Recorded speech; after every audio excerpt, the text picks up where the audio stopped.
Coucou la famille, bienvenue sur la chaîne. Heureux de vous retrouver aujourd'hui pour une nouvelle vidéo. Bien sûr, avant de rentrer dans le vif du sujet, j'invite tous ceux et celles qui m'ont le contenu à liker et à partager la vidéo avec votre entourage. Alors, on va pas se mentir, victoire du Real Madrid 4-0 face à l'Osasuna, triplé de Vinicius et le premier but de la saison pour Jude Bellingham sur une superbe passe du jeune défenseur Asensio. Lors de ce match, on a eu énormément de bonnes choses, mais on a eu énormément de mauvaises choses. Donc, on va essayer de tout voir dans cette vidéo. Je vais tout faire pour ne pas passer à côté des détails, parce que ce match se joue aussi sur les détails. Alors, on va commencer par les mauvaises choses, pour finir sur une note positive.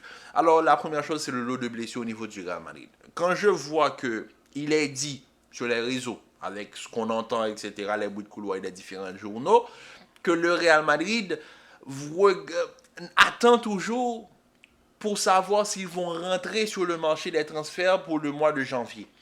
Là, je me dis, si avec l'état de l'infirmerie qu'on a là en fin 2024, le Real Madrid ne se bouge pas pour aller chercher des renforts en janvier, qu'est-ce qu'il faut pour que le Real commence à bouger? À moins que le Real décide de faire jouer les jeunes. À moins que le Real décide de faire monter énormément de joueurs de la Castilla. Sinon, je ne vois pas comment le Real va faire. Lors de ce match, Rodrigo, on l'a vu sur le banc, il était en train de pleurer. Militao, il est sorti sous civière. Vasquez, il a continué à jouer, mais Vasquez est blessé. Donc, comment vous dire que là, qu'est-ce qu'il faut? Qu'est-ce qu'il faut de plus? On n'a pas Carvajal, saison terminée. Alaba n'a pas joué depuis plus d'un an. Et Alaba revient peut-être jusqu'en janvier avec des doutes, on ne sait pas encore. Tchouaméni, blessé. Maintenant, tu ajoutes Militao, Rodrigo et Lucas Vasquez. Il faut m'expliquer qu'est-ce qu'il faut de plus pour que le Real Madrid commence vraiment à se secouer pour rentrer sur le marché des transferts. Il faut des défenseurs, il faut des latéraux, je ne demande pas de grosses signatures d'Alexander-Arnold ou quoi que ce soit, mais des joueurs de qualité capables de tenir peut-être même pour la saison prochaine. Par exemple, prenons l'exemple du côté latéral droit. Je ne demande pas d'aller me chercher Alexander-Arnold, ni d'aller chercher Achraf Hakimi pour le moment, mais un Pedro Porro du côté de Tottenham, mais je prends tous les jours. Un Gonçalo Ignacio du côté du Sporting Lisbonne à bon marché, je prends tous les jours. Je ne demande pas des joueurs qui sont là pour être sur la durée. C'est des joueurs qui sont là pour dépanner, parce qu'on le sait que le Real va chercher des latéraux l'année prochaine, l'été prochain. Donc là, il faut un renfort, sachant que si on a un jeune latéral qui vient, qui est là pour apprendre. Carval, on le sait, il arrive en bout de course. Sachant qu'on va renforcer à ce poste, on aura de la profondeur. Et c'est ce que je demande au Real Madrid. Pareil au niveau de la défense. On a Rudiger, oui, mais Militao s'est pété. Alors, il a fallu que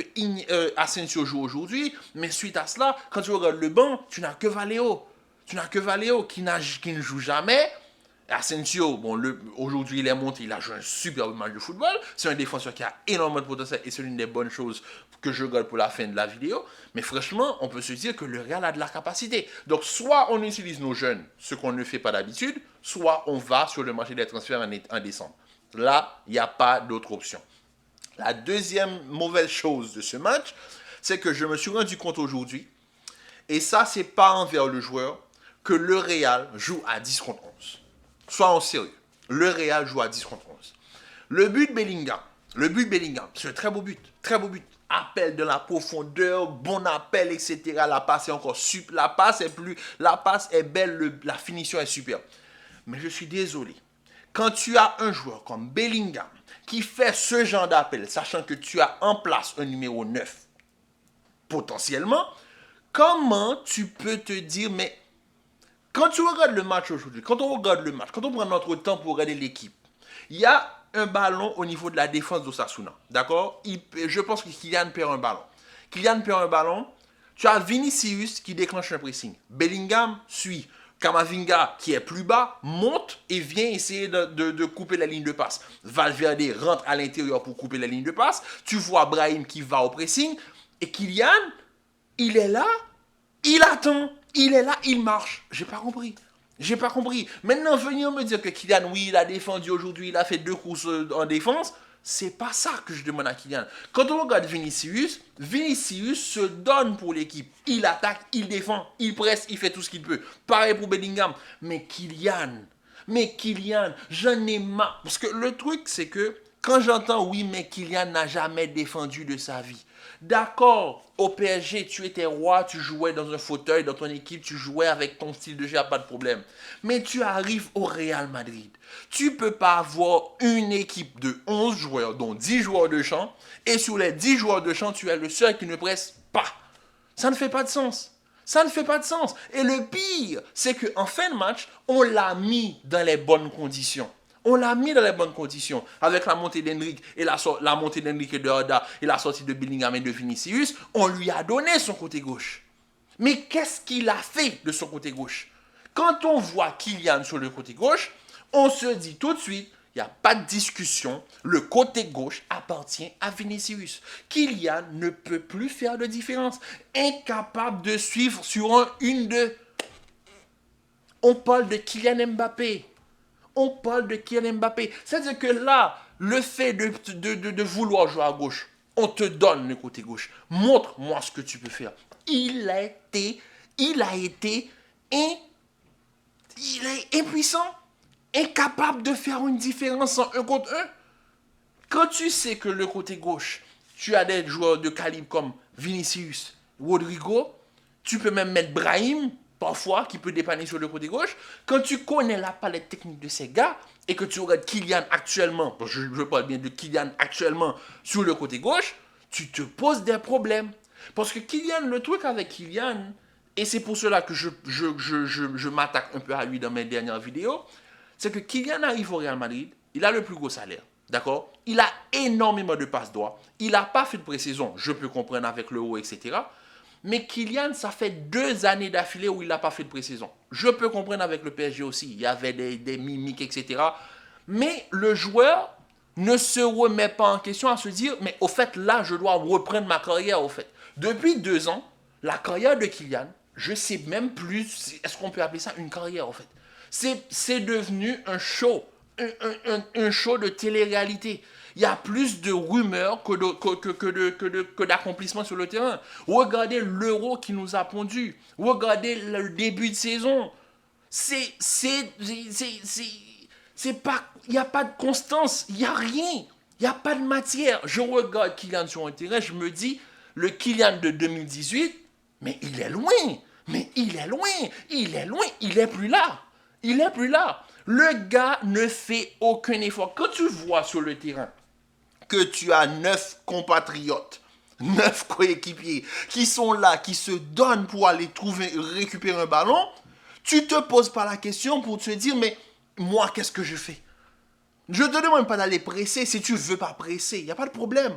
Mais rentre dans le jeu, essaie de couper la ligne de passe, montre que tu es intégré à l'équipe. L'équipe joue en infériorité numérique, en constance pendant tout le match. Tant que Kylian était sur le terrain, il y avait un manque. Tu le vois, il y a quelque chose qui ne va pas. Il y a quelqu'un qui ne presse pas. Et ça, c'est l'une des choses que je ne pardonne pas à cette équipe. Parce que oui, aujourd'hui, on a fait de bonnes choses, mais c'est parce que l'équipe a fait des bonnes choses. Aujourd'hui, on n'a pas eu droit à un Real Madrid de la maîtrise. Hein. On a eu droit à un Real Madrid de Carlo Ancelotti. Un Real Madrid qui punit. Le but de Bellingham, Asensio. La passe dans le dos de la défense. Mais franchement, les lignes de passe de défenseurs centraux du Real Madrid dans le dos de la défense, on se rappelle de Rudiger en début de saison, c'est un circuit de passe qu'il faut travailler. Parce que la passe d'Asensio est superbe, mais l'appel de Bellingham, on en parle de l'appel de Bellingham. Bellingham, dans le bon tempo, il arrive, il lobe le gardien. Ça, c'est déjà la première passe. Mais la deuxième passe, Lounine, la passe qu'il fait pour Vinicius, c'est ça que je demande à Kylian. Vous regardez comment Vinicius se donne pour ses buts. Il est là, il fait appel contre appel, il part au bon moment. Le défenseur essaie de le coller, il lui met une vitesse à la dernière seconde, contrôle parfait, dribble le gardien, but. C'est ce qu'on demande. Mais lui, il est où? Quand on regarde le troisième but, où Brahim se démet, il prend le ballon, il récupère, il y va. Mais c'est parce que l'équipe presse. Pourquoi Vinicius est au bon... Vinicius n'est pas son numéro 9, mais pourquoi Vini est au bon moment, à la bonne position, au bon moment? C'est parce que on voit que Vini suit l'action. Mais lui, il est derrière. Il est toujours derrière. Pourquoi? Mais Kylian, qu'est-ce qui t'arrive? Pourquoi tu es toujours derrière? C'est-à-dire que moi, j'aurais aimé pouvoir dire, mais franchement, le Real a joué un bon match, Kylian a joué un bon match, on voit de bonnes choses. Mais j'ai vu de très bonnes choses de tous les joueurs qui étaient sur le terrain, sauf Kylian. Et ça, c'est un problème. Sachant que c'est lui qui a été la recrue phare de ce mercato. Et c'est lui qui plombe un peu l'équipe. Franchement, quand on voit la célébration, les joueurs qui sautent sur Asensio, les joueurs qui sautent sur Lunin, ça fait plaisir. On voit que l'équipe essaie de se porter mieux. Mais il y a quelqu'un... Franchement, c'est triste. C'est triste. Et pourtant, j'aurais aimé que Kylian réussisse au Real Madrid. Mais quand on voit comment ça part, et avec tout ce qu'il y a autour, la Fédération de France, la sélection française, ne vous inquiétez pas, une vidéo arrive sur le cas Real Madrid parce que je pense que pendant la trêve internationale, il faudra qu'on s'assoie pour parler du Real Madrid parce que c'est inquiétant. Mais il y a un problème. Il y a un problème. Et j'ai peur que ça, là, ça nous coûte la saison. Parce que là, on est déjà très mal parti. En Ligue des Champions, je pense qu'on va pouvoir tenir pour jouer les playoffs. Et peut-être sur des matchs à intensité et à enjeu, on va pouvoir faire la différence, je l'espère. La Liga, à moins que le FC Barcelone nous donne la capacité de les rattraper, je ne vois pas nous gagner la Liga. Peut-être qu'il faudra tout miser sur la Coupe du Roi et la Super Coupe d'Espagne si le Real arrive à tenir ce régime. Mais pour moi, le Real va devoir s'habituer à jouer en infériorité numérique à tous les matchs. Ils vont devoir se dire, ok, on joue pour nous, ensuite on verra pour Kylian. Voilà. Et c'est ce qu'ils ont fait aujourd'hui. On l'a vu. On l'a vu. Il y avait pas en début de match, il n'y avait pas ce côté où, oui, Kylian, on doit chercher Kylian. Non. Le début de match, c'était comme l'année dernière. On cherche Vinicius. Vinicius fait la différence. Brahim, tu es là. Tu mets le pressing, tu récupères le ballon. On y va. C'est l'équipe qui joue. Il n'y a pas de favoritisme. Et c'est là l'une des bonnes choses que j'ai vues aujourd'hui. Ensuite, Asensio, franchement, très bon défenseur. J'espère qu'il aura sa chance pendant la saison. Ne nous faites pas le coup de Nico Paz pour la saison et ensuite l'année prochaine on le vend. Installez les jeunes pour la prochaine génération parce que je pense qu'au niveau de la Castilla, on a de la matière. Il faut les faire rentrer dans l'équipe principale. Et Asensio, pour moi, est un cas d'école. Et j'espère qu'on le reverra plus tôt dans la saison. Et ensuite, Bellingham qui marque son premier but. Revoit la célébration de Jude Bellingham au Bernabeu où ça fait plaisir. Après autant de matchs sans marquer sous les couleurs du Real Madrid, on a finalement eu droit à cette célébration iconique. Et franchement, ça fait du bien. Vinicius, après le cérémonie Ballon d'Or et catastrophe à son Milan AC, il nous sort une masterclass. Vinicius de l'année dernière, je l'ai retrouvé et franchement, ça m'a fait plaisir. Au niveau du milieu de terrain, Camavinga, pour moi, sa titularisation suite à la blessure de Tchouaméni confirme que Camavinga doit être celui qui sera titulaire au niveau du milieu de terrain. Et c'est l'un des cas qu'on devra adresser durant la prochaine vidéo concernant le Real Madrid. Pourquoi pas ne pas penser à une reconversion pour Tchouaméni en défenseur central. Et je vais donner mes propos, mes avis par rapport à cette reconversion et en quoi ce serait positif pour le Real Madrid. Arda et Hendrik ont finalement joué aujourd'hui et ça fait du bien de revoir Hendrik sur un terrain de football. Maintenant, espérons pourquoi pas les voir titulaires face à certaines équipes, Celta Vigo, pourquoi pas ces genres de matchs à Malaga, Getafe, pardon, ces genres d'équipes où tu peux vraiment faire tourner l'équipe. Et ensuite, Lunin dans ses buts, encore un clean sheet. Franchement, Lunin, pour moi, il n'y a pas de discussion. Lunin doit faire partie du futur du Real Madrid. Et j'espère que Lunin ne partira pas dans les prochaines années, car Lunin, c'est une assurance. C'est un gardien qui ramène énormément de confiance. Et aussi, je vais finir sur un joueur que j'adore. Vous connaissez, Fran Garcia. Fran Garcia, aujourd'hui, a joué un superbe match de football. Il a gagné des points. Pour moi, Fran doit être celui qui doit remplacer Mendy. Si on cherche un profil offensif, technique, on va dire pas très fort défensivement, mais un petit profil à la Marcelo, vous voyez ce que je veux dire, petit, rapide et technique sur le côté gauche, je pense que Fran Garcia doit être celui qui doit succéder à Ferland Mendy. On n'est pas obligé d'aller investir sur Alphonso Davies. Je pense qu'il faudrait plus penser à améliorer le secteur offensif, à accompagner les Vinicius et Rodrigo, que d'ajouter encore, tandis qu'on a déjà le titulaire qui est Ferland Mendy et son remplaçant qui est Fran Garcia. Pourquoi pas installer Fran Garcia au fur et à mesure sur la durée. Pour moi, c'est une très bonne chose car Fran Garcia, vous le savez, pour moi, c'est un joueur qui a sa place au Real Madrid. Je vais pas cracher dans la soupe. Frank Garcia a énormément progressé cette saison. L'année dernière, c'était sa première année. On le critiquait, mais moi, j'étais peut-être l'un des rares à dire que c'est un joueur qui peut jouer au Real Madrid. Et maintenant, cette saison, il marque énormément de points. Et aujourd'hui, en l'absence de Fernand Mendy, il a franchement mis son empreinte sur le match. Et franchement, ça a fait plaisir.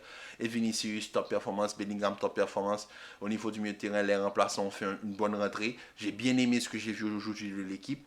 Mais bon, comment vous dire, on joue à 10 contre 11 et il va falloir faire avec pendant la saison. Donc, espérons que ce système arrive à marcher. C'est-à-dire que ce système où on joue en infériorité numérique a fait rapidement la différence et ensuite on peut rentrer dans nos délires de jouer pour Kylian, etc. Mais bon, il y a des bonnes choses et franchement, cette victoire juste avant la trêve internationale qui pour moi va plomber un tout petit peu l'ambiance parce que c'était pas nécessaire cette trêve-là. Actuellement là, on reprenait un peu du poil de la bête. C'était pas le moment d'arrêter. Mais bon, espérons que la trêve ne va pas nous coûter d'autres joueurs parce qu'on en a déjà assez. Donc espérons que les joueurs reviendront en bonne et due forme.